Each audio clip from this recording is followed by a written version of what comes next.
But this is the question that must be asked. Who's in there? Who is this?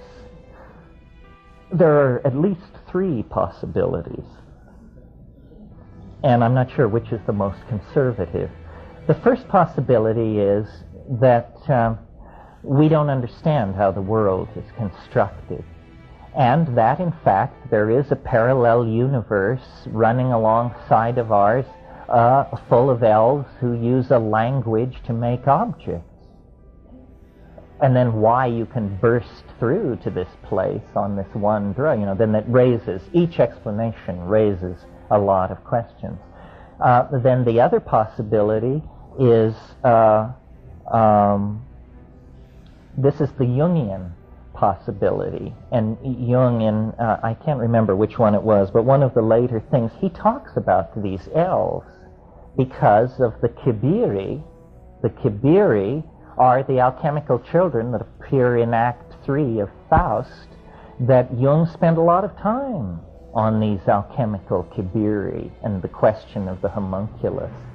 And he says at one place, I think he says, he describes them as autonomous psychic elements that have escaped from the control of the ego.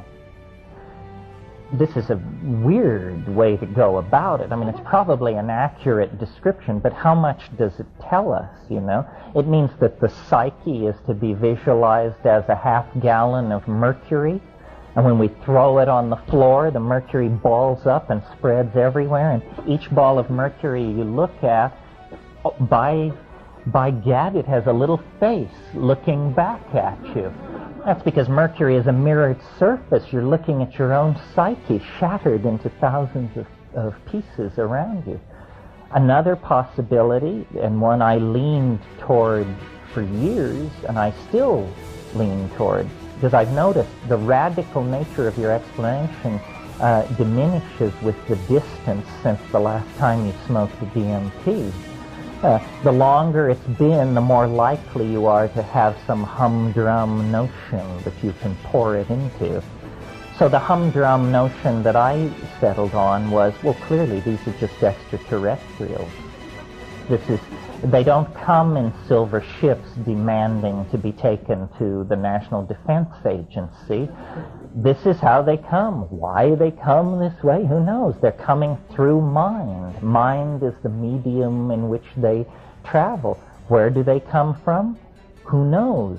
Can it even be located in the Newtonian space-time matrix? I mean, what do you want here? A star catalog number? Would that satisfy you? And then finally, and I think I've exceeded my number of possible explanations,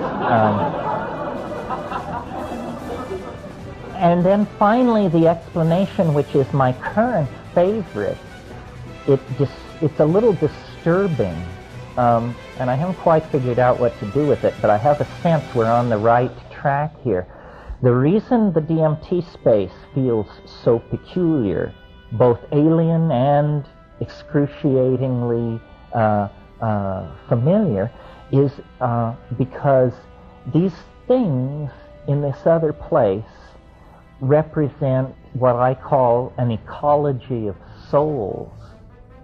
This place is the one place you never thought you were going to make a visit to and come back to chat it around the coffee maker. They're dead.